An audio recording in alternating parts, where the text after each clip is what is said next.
welcome to the stage, Jay Mohr.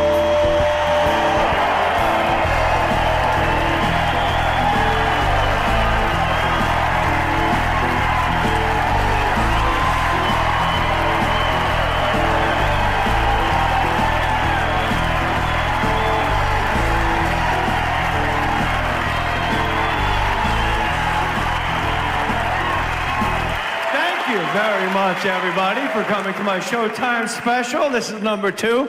Hopefully we'll shoot a lot more. Hey, man. Absolutely beautiful. We're going to have a great time tonight doing stand-up comedy. As you guys know, I speak very openly about my wife and I. We get to travel across the country. She writes a lot of the act. And I got to tell you, last week my wife and I were in Texas. And it was about 4 days. And we have a 3-year-old at home. And we were in Texas for 4 days. For the first time, my wife and I traveled without the baby. Now, if you have kids, you know this feeling. About a day and a half into the trip, you look at each other and you're like, awesome.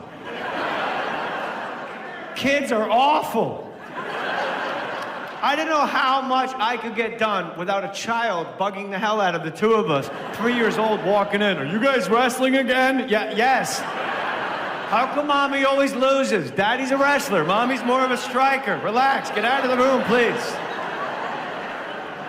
I was in a hotel room with my wife, and I had sex with her for 16 seconds in a row. Oh, I'm not even exaggerating. I put in work. 16 seconds in a row. And I had like a bottle of water on the nightstand, and the whole time I'm looking at it like 8, 9 seconds in. I'm like, no, not yet. Wait till the end, man. Dump it over your head like you won the Super Bowl when you're all done. I am so terrible in bed, my poor wife. A lot of comics will come up here and they'll tell you they have huge cocks and they can have sex all night long, and I'm definitely not one of those comics. I have a very small penis. The good news is I'm not going to take up a lot of your time with it. 16 seconds is like my marathon.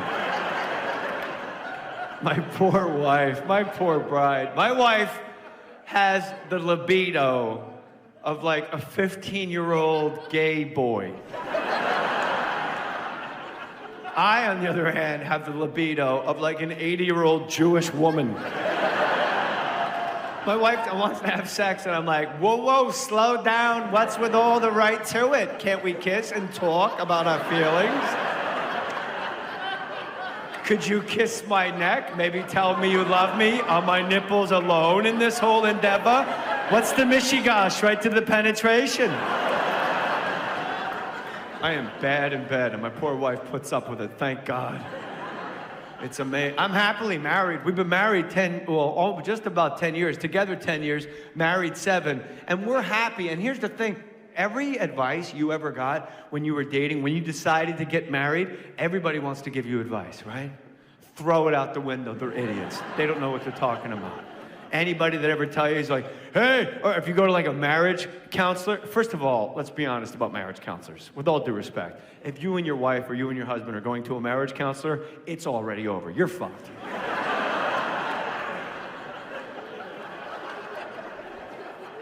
30 people right now are going, oh no.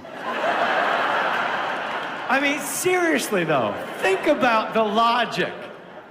Hey, we don't get along. Let's pay a stranger $1,000 to tell us why we don't get along and give us bullshit advice. Marriage therapy or like couples therapy, they're always like, hey, why do you guys have a game? I don't know why the marriage therapist is a surfer. Hey, bud.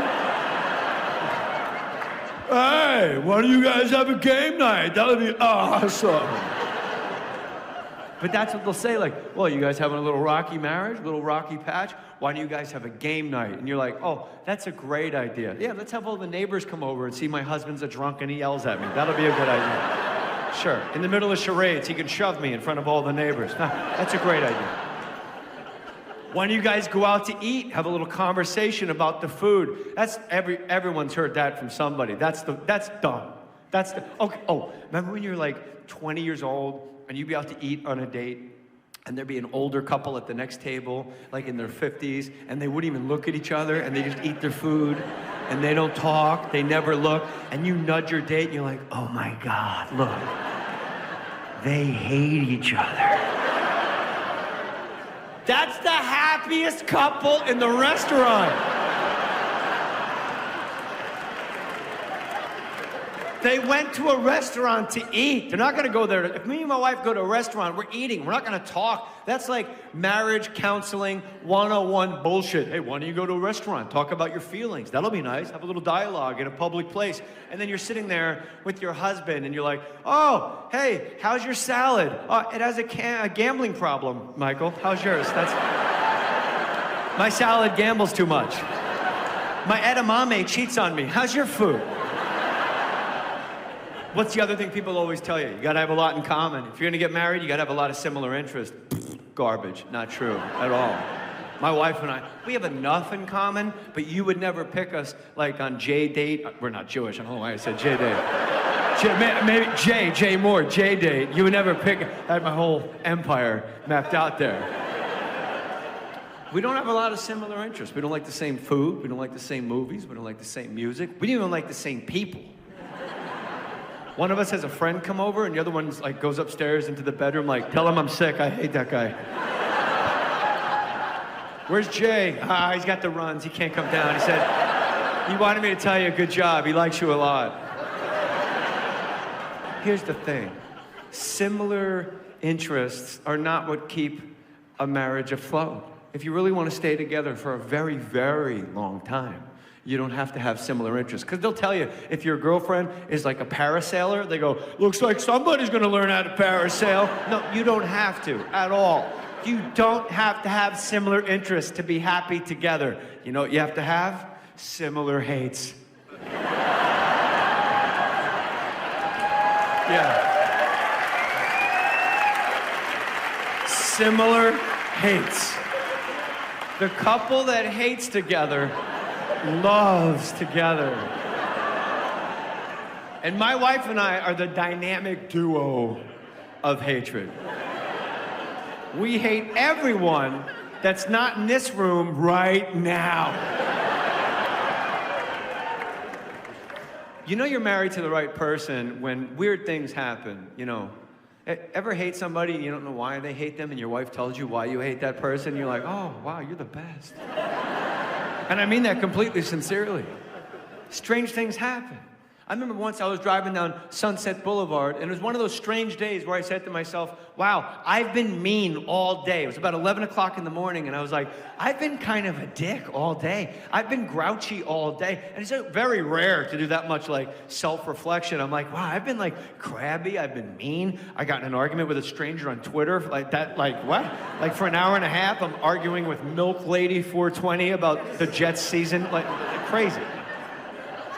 From now on, I'm going to be nice for the rest of the day. I'm not going to argue. I'm not going to say anything negative about anybody the entire rest of the day. The moment I had that thought on Sunset Boulevard, a guy walked out of a tattoo parlor with denim cutoff shorts, flip-flops, a Def Leppard t-shirt, and I'm like, oh.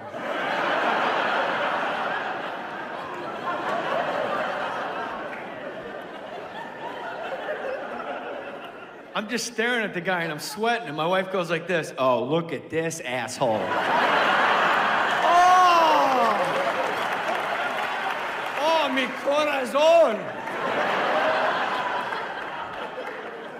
I was gonna let that ball roll out of bounds, and he just dove on the court and put that shit back in play. Yeah, fuck that guy, I hate him. Let's hate him. Similar hates. We don't like the same TV shows. If you looked at our TiVos, you wouldn't even think we knew each other. My wife's TiVo is like Food Network, Barefoot Contessa. Don't tell Jeffrey. How bad could that be? You're welcome. Dateline ID, like 40 Dateline ID murder shows. And then at the very bottom, there's like 18 House Hunters International. Yeah, ladies love House Hunters International. My TiVo is like UFC fight, boxing match, fight, Daily Show, Olbermann, fight. Now, if I was ever murdered, the FBI would look at my wife's TiVo and go, oh, this is an easy case. She obviously gave him poison chicken. Next, I'm making Jeffrey's chicken. How bad could that be? She obviously made him poison chicken, watched Dateline ID to learn how to get away with it, and then bought a condo in Toronto from an Indian landlord.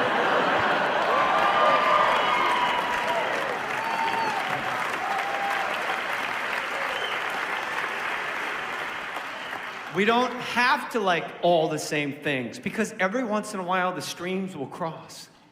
I remember I was watching a fight downstairs. It was a UFC fight, and there was a fighter on my television, this kid, Uriah Faber. Great kid, all right? Really great fighter, California kid, gorgeous, good looking, 135 pounds. He was just on my radio show. I interviewed him. He was a great interview, very kind, very humble. 2 days later, I'm watching pay-per-view, and I'm watching him just punch the shit out of some Brazilian guy, and I should be having a good time, but for some reason, I don't like him. My wife comes downstairs to get a Coke Zero out of the refrigerator, looks at the TV for 1 second and goes, who's the asshole with cornrows? Oh, I love you. I don't know why I hated him until you let me know why I hate. There is no worse look than a white guy with cornrows. None. None. I take that back.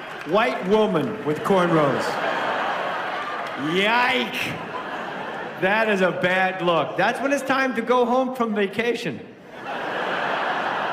When you're so drunk, you think cornrows is a good idea on your white head.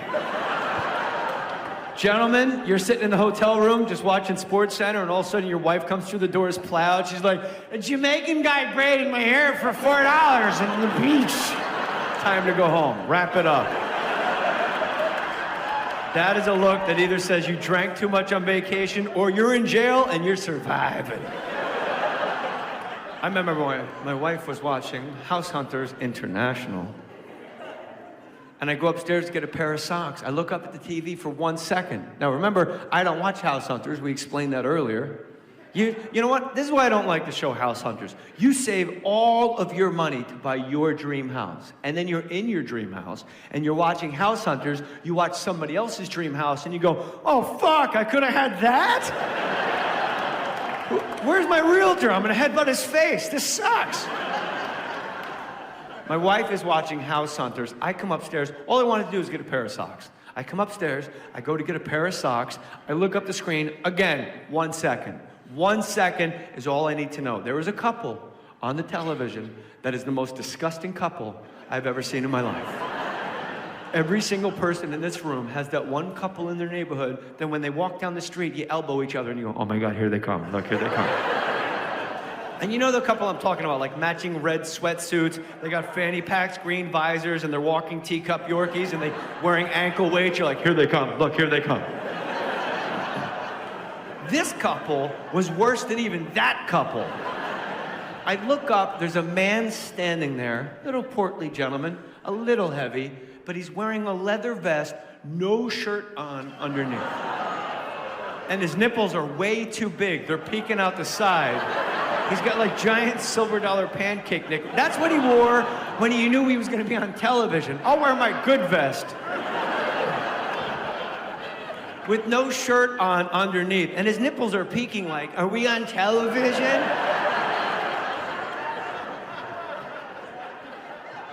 The wife looks like Mrs. Roper from Three's Company. You know, everyone here has got that one lady in the neighborhood. She's got the fucked up home perm, the colors aren't right. The top's not the same color as the bottom. She's got some flowery moo-moo. She's always trying to sell you jewelry, right? It's always like topaz and quartz, and she goes, I made it myself. And you're like, well, that means I can make it myself. What kind of fucking businesswoman are you nut? This couple was disgusting. And I stopped at the sock drawer, and the TV is right here in front of the sock drawer. And I said, I didn't realize I said it out loud. I went, oh my God, these people are terrible. And from behind me, I hear, "Will you stay?"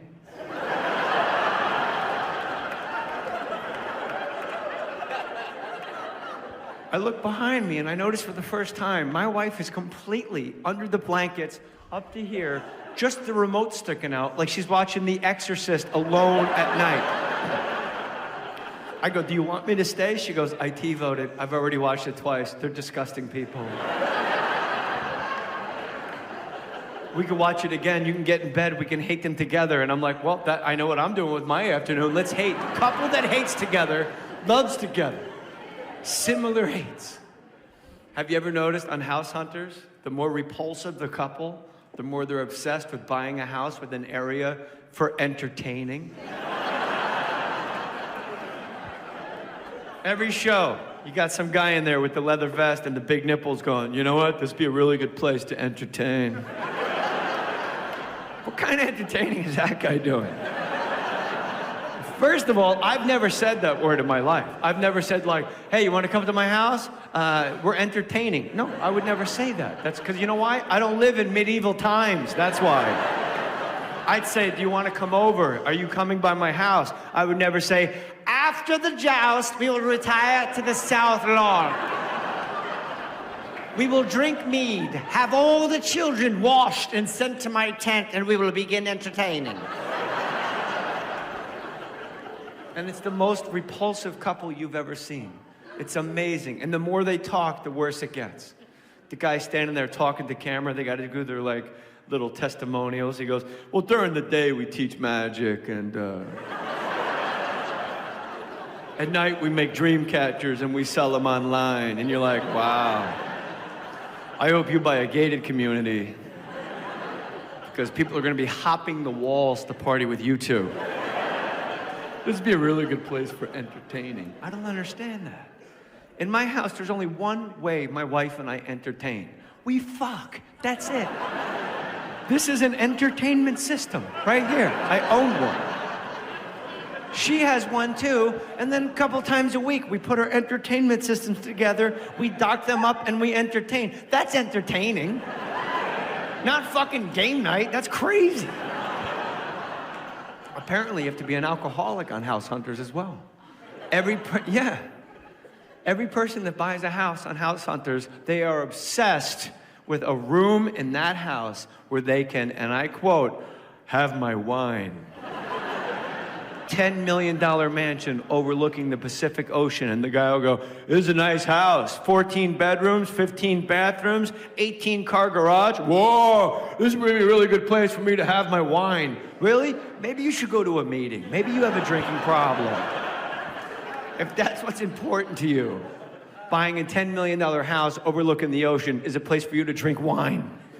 If I have a $10 million mansion overlooking the Pacific Ocean, I'm gonna say to my wife, "Look out at the view." And she'd be like, "I've seen it. We've lived here a year and a half." And I'd be like, "No, you need to look again. It's weird." And she'd be like, "What are you talking about?" I go, "Just go look at the view." And she'll go out on the balcony, and she'll look out in the ocean, and I'll pull down her Free City sweatpants. And then I will entertain her.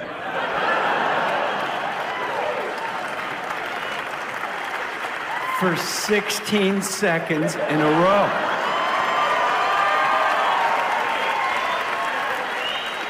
You could have a glass of wine, I'm gonna have an orgasm. She'll have 2 or 3, she's a lot better at it than I am. We have similar hates, my wife and I, and that's what keeps us together. We both hate intolerance, we both hate homophobia, we both hate the word homophobia. Doesn't make any sense. Phobia is something where you're so afraid of something. A doctor on a legal pad has to write you a prescription for your phobia, arachnophobia, fear of spiders, claustrophobia, fear of closed-in spaces, homophobia. You're not afraid of gay people. It's just not your thing. I understand that, and I'm not trying to convince you otherwise. That's your thing. That's for you to carry. I don't really give a shit. That's your life, my life. I have gay friends, and that's, you have your friends, I have mine. But if you don't like gay people, it's not a fucking phobia. You have to change. Look, all right, look. If you had arachnophobia, right, and I had a bucket of spiders, tarantulas, and I just threw them right here. Look, they flinched, and it's make-believe. And then I would say, like a year from now, somebody would say to this guy, that he'd be like, hey, we're going up to Santa Barbara. He'd be like, I can't go to Santa Barbara. He's that afraid of spiders. But if I had a friend, I go, hey, this is my friend Kirk. And it happened to be like a gay guy, and he came out, you would shake his hand and go, hey, nice to meet you, Kirk. You wouldn't go, ah! And run out of the back of the theater because you have a phobia with gape. What if I had a bucket of gay spiders? How amazing would that be? Oh my gosh. Can you imagine arachnohomophobia if I had like a giant bucket of gay spiders with little furry arms, not neatly combed, of course. And you couldn't run away because they were gay spiders. You'd have to be nice. You'd shake their little furry hand. You'd be like, hey, how are you, spider? Nice to meet you. And on the drive home, you'd be like, I think that spider was a fag, right? Don't like the name homophobia. You're not afraid of gay people. It's just not your thing. We both don't like that. Similar hates. We both hate intolerance, racism, anti-Semitism, sexism, ageism, looksism. We both hate irony. Now, this is a heavy trip, but you guys are obviously smart. You guys will get this. Irony. And what I mean by that is people that think things are so bad that they're good. They're ironic. Hipster douchebags with handlebar mustaches. Wearing Hello Kitty t-shirts, and they're like, you like it? It's hilarious, right? No, it's not. At all. You look like a dick.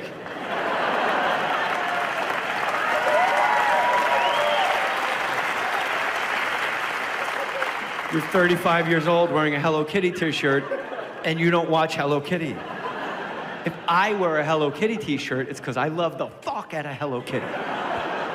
I have no irony in my body at all. None. Zero. If I wear something, it's because I like it. I don't have any wacky t-shirts. I never will tell you, like, something is so bad that it's good. You follow me on this? People go, hey, I watched Showgirls last night for like the 15th time. And you go, why? Oh, it's so bad, it's good. No, it's so bad, it's bad. To you, apparently, it's just actually good because you've watched it 15 times. That doesn't make sense, Tyler. Nothing is so bad that it's good. You've never eaten bad cheese and, like, after an hour of just shoving it into your face going, you know what? It's growing on me. You know what? It's so bad, it's delicious. Nothing is so bad that it's good. I watch if Showgirls was on tonight, when I go home, if Showgirls was on Showtime, I'm up. I'm up for 2 hours. You know why? Because I fucking love Showgirls. It's great. Not because it's bad, because I'm man enough to go, I enjoy this movie. I'm not an ironic douchebag going, it's so bad, it's good. Just admit you like it, asshole. Nothing is so bad, it's good. I watched a movie once called Pluto Nash. I only got 20 minutes in, and I'm in it.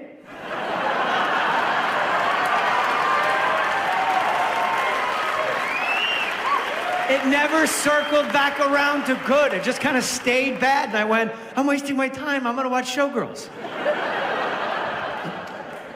I don't like irony. My wife hates it too. I have no irony in my body whatsoever.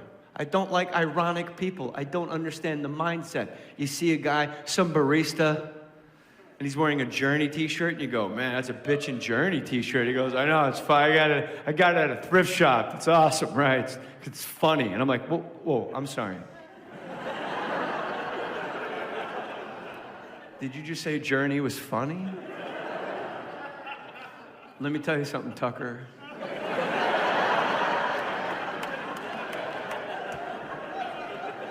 I don't know what egg you hatched out of or what spaceship they dropped you onto Earth. Journey is not funny. Let me tell you something about Journey. Journey is so amazing, so beautiful, so powerful, so impressive that right now as we're talking, there's a tiny Filipino man acting like he's the lead singer of Journey. And none of us care.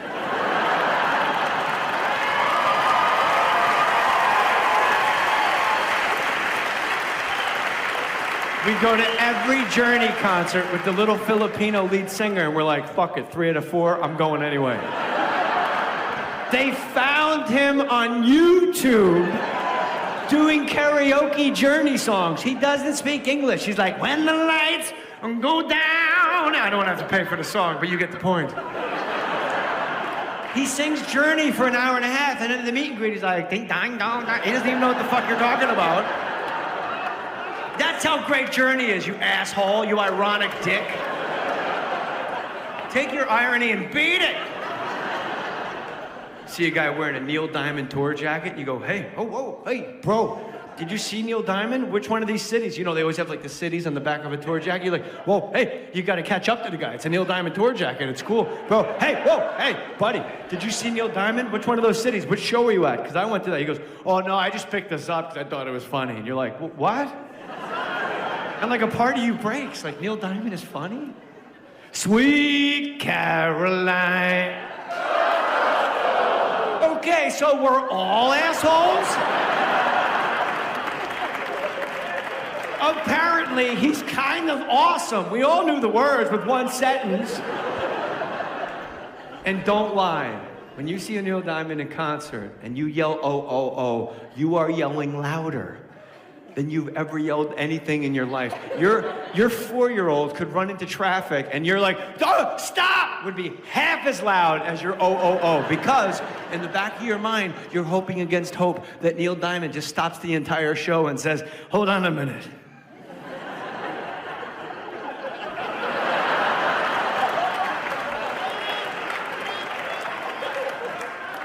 That was the greatest goddamn oh, oh, oh I've ever heard. I want you to come on tour with me and be my permanent oh, oh, oh. You know that's true. So now you know what I mean by irony. I don't have it in me, and neither does my bride. Similar hates. There's a couple times in my life where irony has completely bitten me in my ass. When I've done something to be ironic, when I've done something that I thought was funny, it's completely backfired. I have 2 examples for you that you're gonna love. My wife is filming a movie in Atlanta. I went with her, she's there 4 days. She has 1 day off, and she goes, you know Bon Jovi's playing next door. I'm like, oh my God, we have to go, it'll be so funny. That's what I said. Let's go see Bon Jovi, it will be so funny. And she goes, it will, right? I go, yeah, it'll be hilarious. They're in their 40s, their pants are too tight. Let's go and just laugh and have a good time. And you know what? It was funny. To Bon Jovi. Because 2 songs in, we're standing on our chairs. Ah! Frankie used to work on... Ah! We are shoving each other out of the way to try to touch John Bon Jovi's dick. We're just pulling people by their hair. We're in the 6th row, and we're making our way forward. Get the fuck you, bitch! Ah! And my pants were too tight. I'm back in the hotel high-fiving. That was amazing, he looked at me. He looked at me too. All true. We were in Las Vegas once, my wife and I. This is obviously before we had children. The reason I have to put that addendum in is because the whole point of this story is that my wife and I were very, very high, real high. In Las Vegas, just started dating, and we always got our pot from Grandma Helen. My wife's grandma always gave us pot. And it was always good pot, nice pot, easy like, so, I don't want to keep paying for songs on this damn special. Man, that guy likes music. We used to smoke all of Grandma Helen's pot, and then on this particular trip to Las Vegas, Grandma Helen gave us a nice, a lot of pot. But she didn't tell us that it was a different kind of pot. Now, before I go any further, you must know that Grandma Helen Alice Spoor is completely healthy, and she's kicked the Grim Reaper in the nuts 6 times. She's given last rites by the Catholic Church 3 or 4 times, and every time everybody thinks she's on death's door, she gets up out of a hospital bed and goes, take me home. She's completely fine. So when I tell you this, I don't want you to be like, she's fine. She's watching tonight. She's great, okay? She used to give us pot, grass, reefer, marijuana. Now, this particular trip to Las Vegas, what she did not tell us was that the hospital gave her a new kind of pot because after getting last rites by the Catholic Church, they gave her palliative care marijuana. If you don't know what palliative care means, and I pray to God that you never know what it means you are going to die. The doctors, nurses, and specialists went, fuck it, I don't know what to do. Give her palliative care. That just means give her nice pillows because she's dying anyway. They gave her palliative care marijuana. The kind of marijuana that they give you when you know you're dying. If you're gonna meet St. Peter, you might as well shake his hand giggling. That's the kind of pot.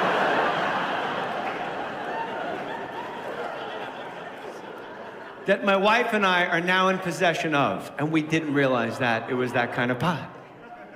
It's like morphine. It's like other level, and we have no idea. We're in a hotel room in Las Vegas. We each have a joint to ourselves, awake and bake, 9 in the morning. We smoke each of our entire joints by ourselves.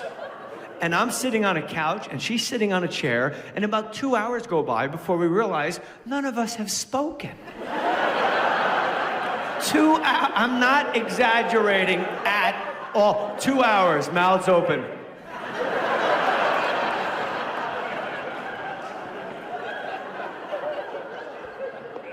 And after 2 hours, my wife said to me, "Did I just say that out loud?"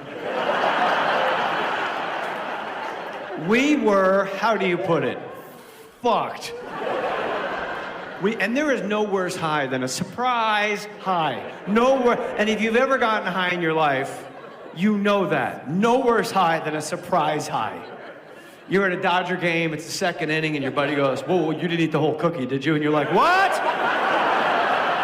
You gave me a cookie, I ate it. What's the problem?" "Oh, dude. Do these chairs have seatbelts? You're gonna need one, bro." Like, what? Just a pot cookie? Who cares? And then in the fourth inning, you look at some strangers next to you, you're like, "Everybody in the bullpen's talking about me." The first base coach keeps giving me the finger. Look, watch this. Look, there you look.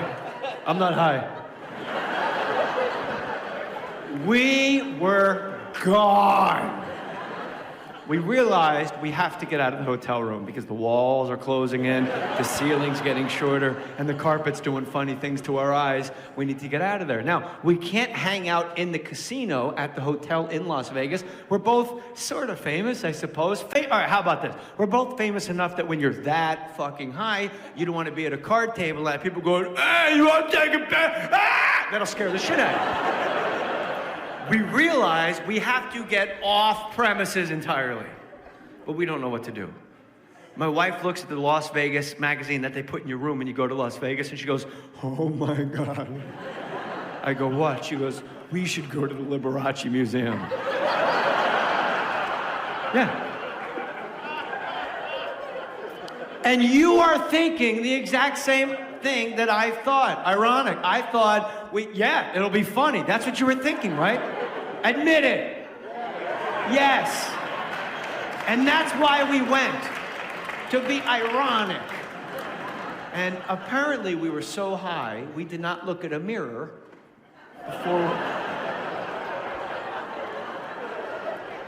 before we left the room.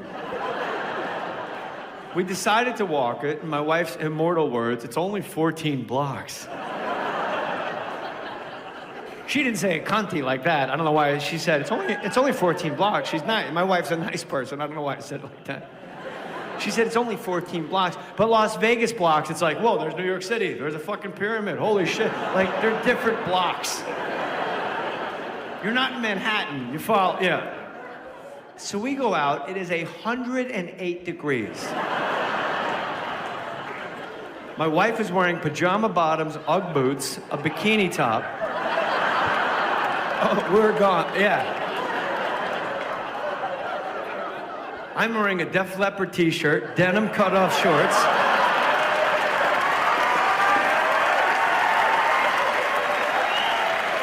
And flip-flops.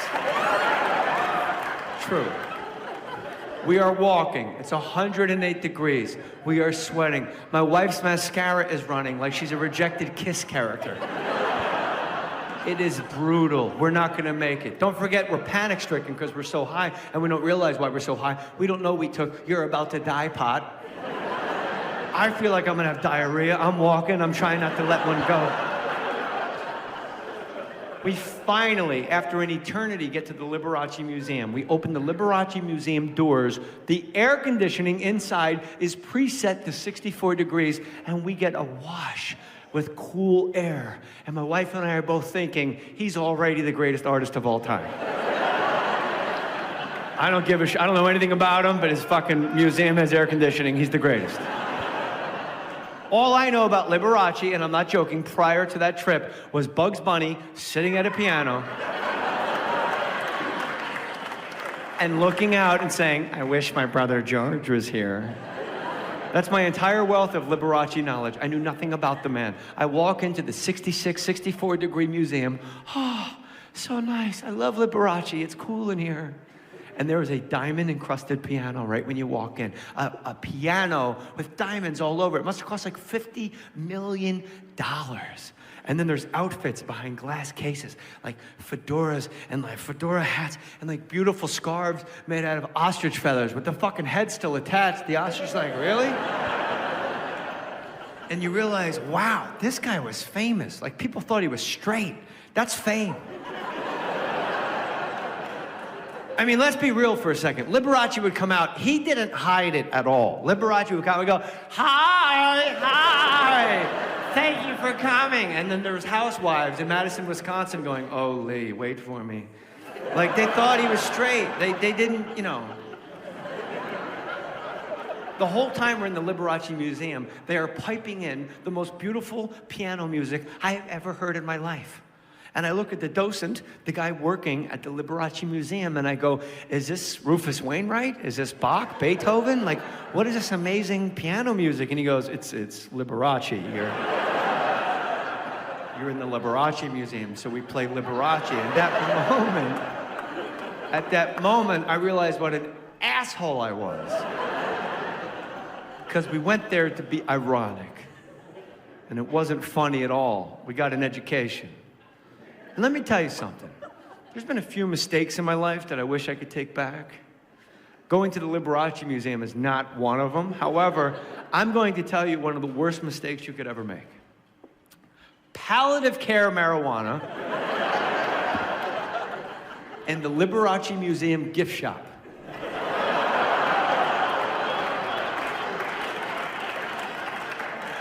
An $1,100 mistake.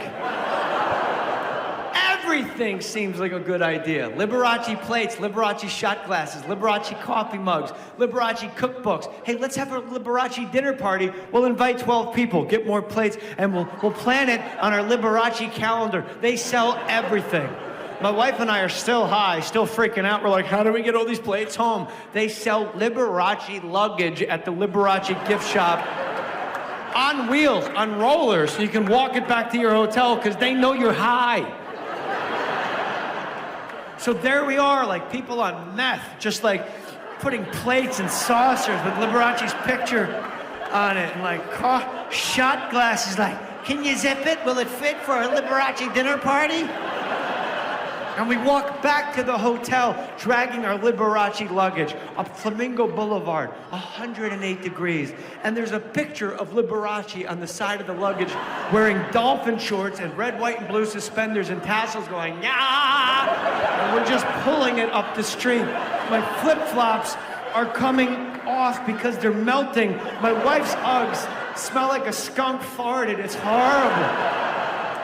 It is brutal, and my denim shorts are cutting into my thighs, and all I can pray and hope is that at that exact moment, a married couple drove by, and the wife said, look at this asshole.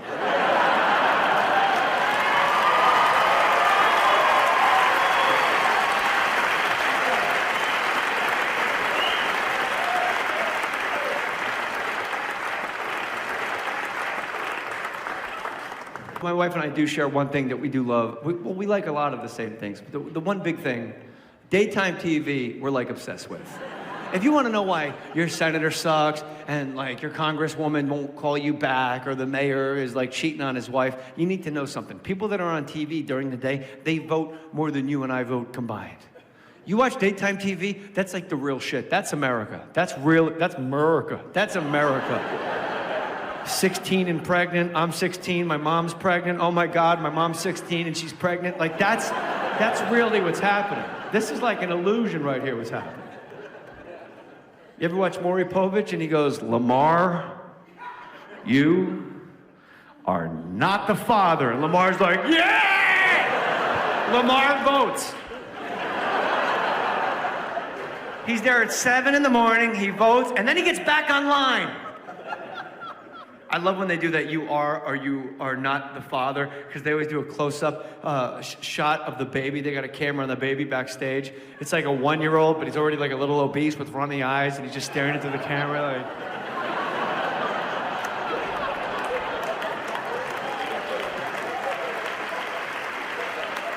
The baby has a look on his face like, either way I lose, right? Let's be honest. It's not like if Lamar is the father, I'm the big winner here today on the Maury Povich Show. Daytime TV commercials are the most fascinating thing, and I'm gonna tell you all about them because you need to hear it, because you guys need to be on the same page as me. Daytime TV commercials, it really is just a list of side effects all day long. You know that, right?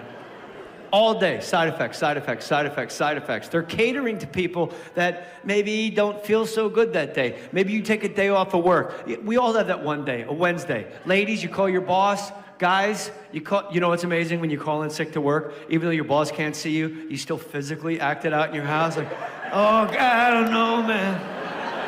I don't think I'm gonna make it. Like your boss, you could be standing there naked, like, doing Xbox, but instead you're like, oh, going for the on-the-phone Oscar for your boss.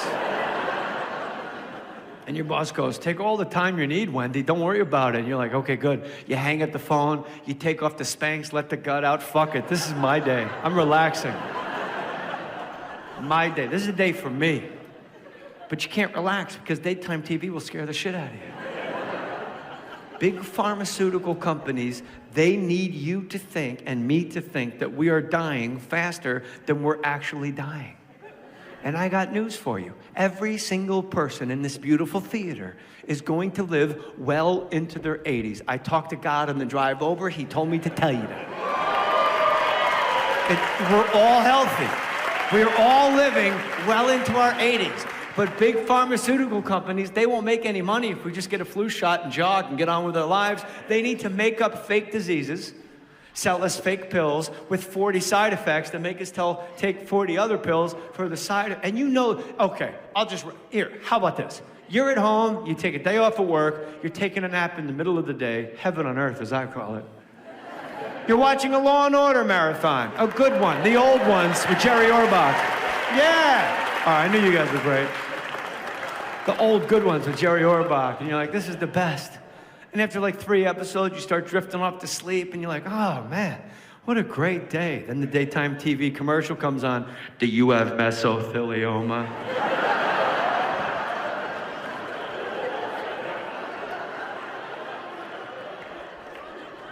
I don't know what that is.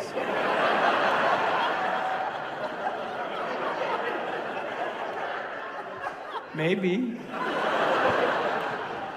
Yeah, is there a number I could call? And that's all the commercial is a goddamn 800 number. They don't tell you what the disease is. They just ask you if you have it. Big pharmaceutical needs you to think you're dying, so they make shit up. Do you have a vaginal mesh that's recently torn or come undone? What? What? Huh? What? I don't even have a vaginal.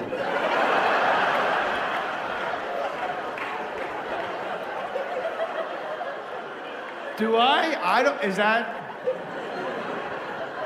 what mesothelioma is? Not knowing where your vaginal is if you're a man? How about when you get up to pee and they go, do you pee more than twice a night? And you're like, why? Why? What's wrong? Nobody pees anymore. What's wrong with you? Are you really peeing 2 times in 8 hours? Really? You might be dying, bro. You might have bladder cancer. Your prostate might look like a star fruit. Yeah, I don't know, man. You're dying. You're gonna be dead soon. You're like, or maybe I had a venti Starbucks on the way to my show and I had 3 bottles of water at the show, and then I drove home and now my body's getting rid of all the liquid. No, you're dying. No. You should take Flomax, bro.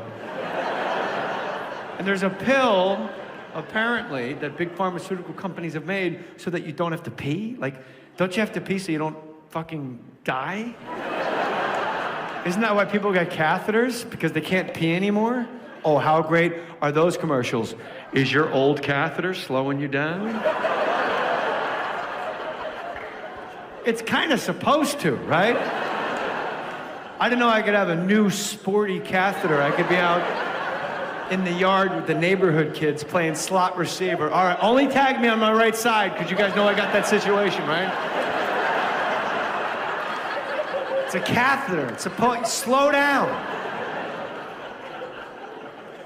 Nobody pees anymore. That's what they try to convince you. They want you to take a pill so you don't pee more than once in like 24 hours. That can't be healthy. Oh my gosh. Have you ever seen the commercial for Flomax? It's amazing. 80-year-old men in khaki pants, and they're out on a boat with no toilet, and there's no symbolism on it. That commercial has no symbolism whatsoever. 80-year-old men out on the ocean, surrounded by water, and they have fishing rods where their dicks go, and they're laughing. Woo! Yeah! I haven't peed in 2 weeks, man. Yeah! Hopefully I catch something, you know what I mean? You're like, whoa. I want Flomax. I want a boat.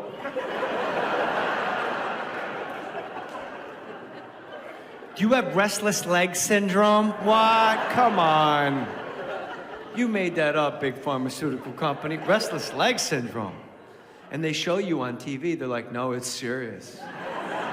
It's a serious disease. Same as like cancer, or like it's bad.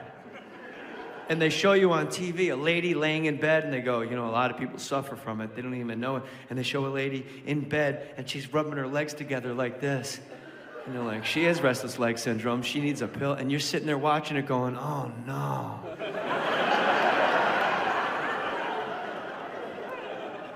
I'm doing that right now. I got a lot of diseases I didn't even know about. I gotta stop watching daytime TV. The most amazing commercials ever are antidepressant commercials.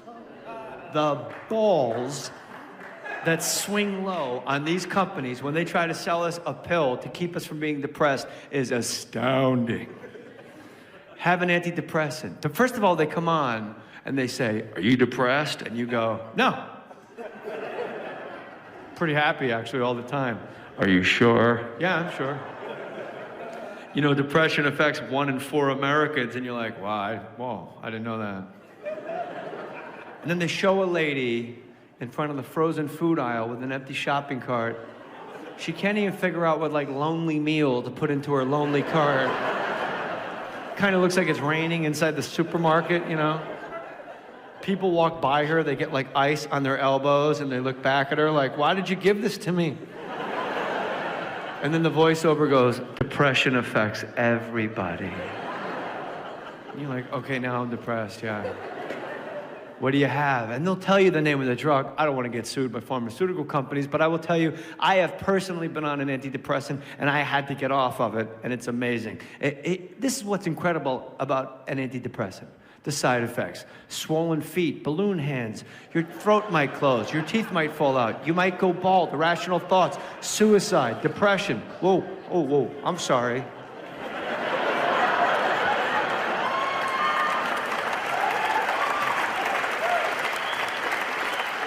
Did you just say out loud that the side effect of my antidepressant might be depression? You scumbag, you.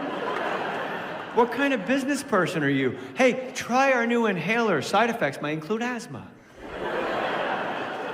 Try our condoms. Only 1 in 5 people get syphilis. Well, an antidepressant should not cause depression. That's depressing to think about. And in rare cases, death. What? Death. They say that on the commercial. In rare cases, death. Let me tell you guys something right now. Death is never a side effect.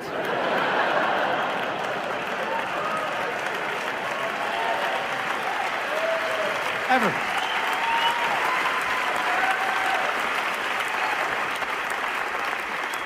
Death is always the effect. If you were allergic to nuts and you just ate like 14 gallons of nuts and then you died, they wouldn't go, hey, maybe it's a side effect. No, they go, this guy fucking died. Actually, maybe death is the side effect. If you think about it, if you want to get morbid, death is a side effect to every single thing. The moment you're born, death is a side effect. You're going to live to be 88, you're going to die. Being born is, death is a side effect of birth. Tonight, you guys will die 40 years from now, and you'll be like, I shouldn't have gone to that show. It fucking killed me. So there's two ways of looking at it. I wanted to get off my antidepressant that I was on for a very specific reason. I called my doctor to get off my antidepressant, and I said, I want to get off my antidepressant for a side effect that I'm going to mention in a moment. And my doctor actually said to me, don't quit, wait. And I'm like, whoa, what? She says, you take 2 pills a day. I want you to break 1 pill in half. Take 1.5 pills for 30 days. After that 30 days is up, I want you to break that pill in half, and I want you to take 1 pill for 30 days, and then break that pill in half, and then take half a pill for another 30 days, and then that morning call me. What the fuck poison did you put me on? A 90-day detox for an antidepressant? People quit cocaine in an afternoon. What is this? The reason I wanted to get off the antidepressant is because there's a side effect they do not tell you about. And this is for the men. If you're on an antidepressant, the one I was on specifically, that I won't say out loud because I don't want to get sued, there's no nice way to put this. You can't come. Yeah. You cannot ejaculate, ever. Not even like Russell Brand could pull it off.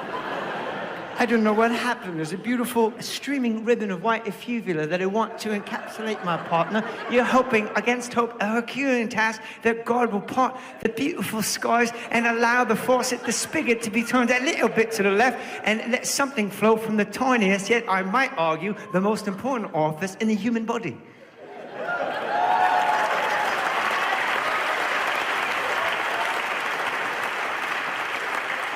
You can't ejaculate, ever. For like 8 months, I kept trying. And it's not cool. You're not like, I fucked her all night, man. No, you're calling your friends like, I fucked her all night, man.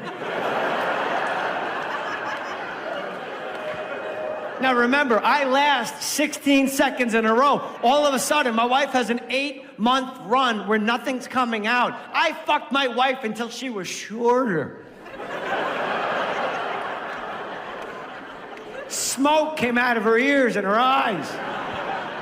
And about 2 months in, she said, why do you keep doing this every night? I said, I don't know, I'm happy. Real happy. The best show that you can watch during the day is Dateline ID. It's an entire network where every single show is about murder. Every single show. And the names of the show are Murder, Murder Next Door, Murder Behind Mansion Walls, Millionaire Murder, Who the Bleep Did I Murder? I Almost Got Away with Murder, Murder 2 Electric Boogaloo. That one I made up. It's murder all the time. It's amazing. And it's hosted by a guy named Keith Morrison. He narrates all of these shows. His job is to narrate and walk you through murders. And he's the best at it. He's like Dr. Seuss. He comes out and he goes, yes, something was brewing at the local Waffle House. Yeah. But it wasn't the coffee. What was brewing? Murder. You're like, bro, you have my full attention. It's amazing. I want you to pay attention to these shows on Dateline ID. Keith Morrison specifically, when he says the word or, he never wastes that word. The most heinous, vicious, violent thing is coming right behind it. He'll never say like, she went downstairs to make laundry or to make breakfast for her children. No, never. If you hear Keith Morrison say, or, Just white knuckle grab something. Because something wicked is coming right behind. She went downstairs to make breakfast for her husband. Or to slit the throats of all 3 of her babies. What? How did that get past the censors? You can't show a cock on HBO, but you can slit baby throats at 11 in the afternoon when I take my Spanx off to stay home from work with my Hello Kitty t-shirt on? Yike! Murder. Every show is about murder. It's always a white woman. Always. Every show. And she's always named Patty. If you're a white woman tonight and your name is Patty, go home right now. Just get a head start. Because it ain't gonna end well. It's always a white women, congratulations. You lead the league in getting murdered by your husbands. I've never seen a black woman, I've never seen a Latina, I've never seen an Asian, I've never seen an Indian, either kind, ever. It's always a white woman named Patty that gets killed by your husband. And my wife pointed this out to me. When you get killed, everybody says the nicest things about you. You could have been the biggest asshole that ever walked planet Earth. But if your husband takes your head off, they rewrite history because they want to be on television and they want Keith Morrison to say, "Or," in your living room. They say 2 things every time if you get murdered. The one thing they always say, there'll be some lady that worked with Patty at the bank and she sits down, she's on TV. I want you to pay attention to this now. They always say this. They always go, "She was one of these people that really lit up a room." Really? I saw Patty's wedding video. I saw Patty when she was a chunky cheerleader. I saw Patty the day before. Patty's a fucking 5 tops. Let's not rewrite history because she got killed. Patty lit up a room. Patty with the crooked tooth and the crunchy bangs. Are you out of your minds? Patty sucks. Fuck Patty. I'm glad she's dead because I'm having a great time watching Keith Morrison. I don't like Patty. I met her 14 minutes ago. If Patty was so bright, how come she couldn't outrun a ball-peen hammer in her own driveway? That's not bright person activity. The other thing that they always say, is they say, "No one had anything bad to say about her." Are you sure about that? I'm just saying, because by my math, there's at least one guy.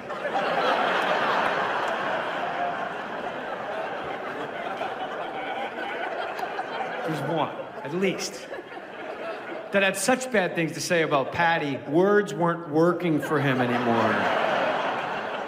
He needed the woods and time to get his point across. And whoever kills his wife, they always look like Norm Macdonald. Oh, it's amazing. That's not a knock on Norm. Norm's like a super handsome guy, 1950s, beautiful good looks, beautiful sparkling blue eyes. But any guy that kills his wife looks like Norm. They interview him in like his jail cell. He's like, "Ah, you guys know my wife, Patty, right?" I'm like, "Yeah. It's about a year ago. I decided to take Patty camping. Way out in the woods there, you know, real far out in the woods. Me and Patty, all alone out there in the woods.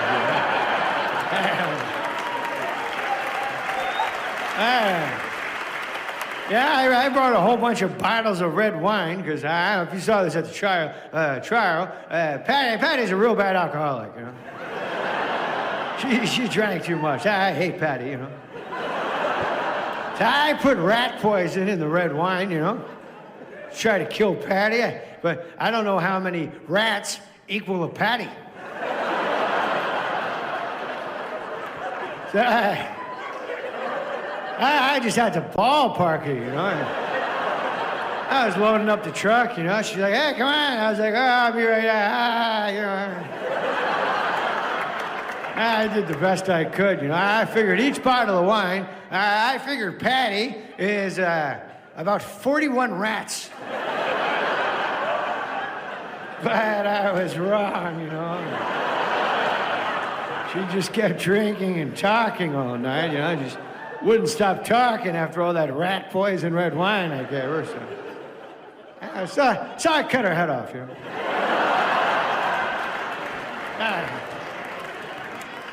Because I hate Patty. Hey, let's be honest, you know, she doesn't exactly light up her room.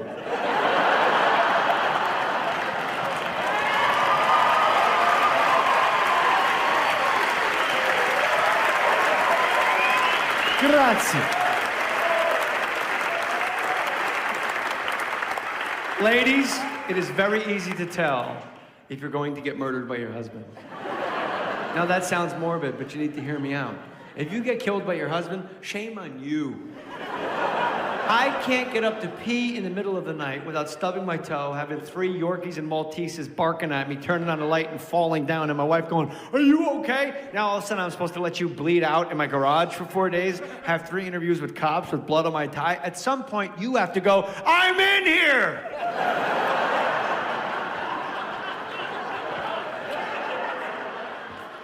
Let me tell you something, ladies. Draw a 55-mile circle around your house. This is my don't get killed test. Draw a 55, sounds morbid. Draw a 55-mile circle around your house. Not literally, that would make you fucking crazy. You'd get about a block and a half, you'd go, "I ran out of chalk. My knuckles hurt." Figuratively, draw a 55-mile circle around your house. Everything you do, every relative you give a shit about, every Christmas, every Thanksgiving, tonight, all happens inside that 55-mile circle. The moment your husband asks you to go that 56th, 57th mile, he's going to kill you.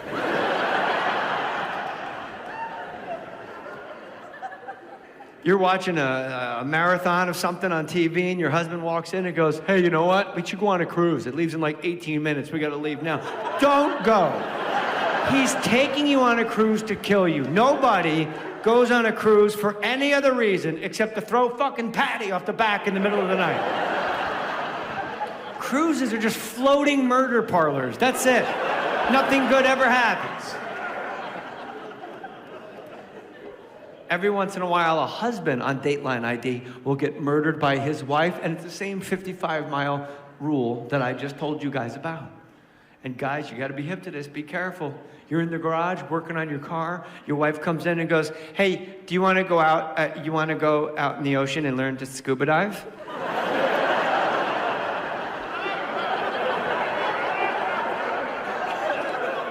Sure. Get a divorce right there. She doesn't want to scuba dive with you. She wants to kill you. There's not a woman in this room that wants to scuba dive with a man in this room. You know who she wants to scuba dive with? The big muscle-bound Italian guy that she met on the cruise ship that you took her on to murder her, but you chickened out. She won't. She will not. She will pull that off with aplomb. Murder ain't shit to a woman. Women give birth. Women have 10-pound babies come out of their vagina holes. Then you hand a woman a knife and she just stabs a guy. She's like, "This doesn't hurt me at all. This is easy." I have 4 children. I thought I was gonna die. I just keep stabbing it. Oh, I'm done? I didn't know I was done. It's so easy. Murder isn't shit to a woman, and she'll get away with it too, unlike you. You'll be in the ocean, and you'll be in all your weird scuba gear, and you'll be all clumsy and shit because you didn't want to go in the first place, and she talked you into it, and she'll go, "Come closer," and she'll pull your mask off and pull you out your oxygen, and she'll stab you in the ball bag with a dive knife, and as your blood drifts off to the shark's nostrils, she'll kick you out into the ocean. But before you get too far away, she'll take your oxygen tanks off of your back, and then she'll get back onto the ship and hang them up in your cubby where they're supposed to go, and then she'll sign you back in. Your wife learned your signature like 4 years ago. You know that, right? She'll sign you back in, and then she'll find a guy that's kind of your height back on the mainland in Mazatlan, Mexico, to wear your Laker hat in the lobby of the hotel for the cameras, like this. She's just kissing a stranger. The guy's like, "This is the best vacation ever." Just little weekend at Bernie's action going on, just walking around with a stranger. And everyone will say, "Well, it couldn't have been Patty. She's right there hanging out with him in the lobby." And what happens? 4 days go by, your body washes up in the Panama Canal.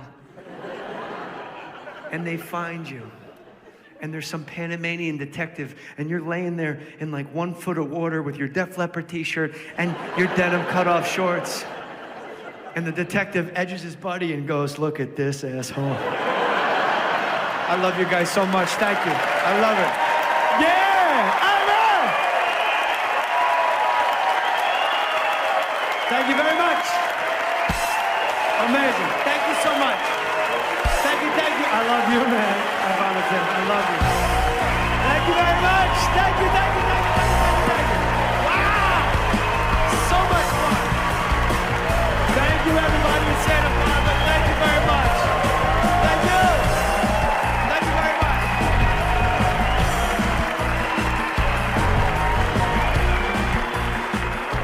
I can't get up to pee in the middle of the night without stubbing my toe, having 3 Yorkies and Malteses barking at me, turning on the light and falling down, and my wife going, "Are you okay?" Now all of a sudden I'm supposed to let you bleed out in my garage for 4 days, have 3 interviews with cops with blood on my tie. At some point you have to go, "I'm in here!" We're gonna fill that. Cats, we fucking better. You want to just add laughter where it doesn't go, man? Don't you want it to be authentic, man? Shoot it, man.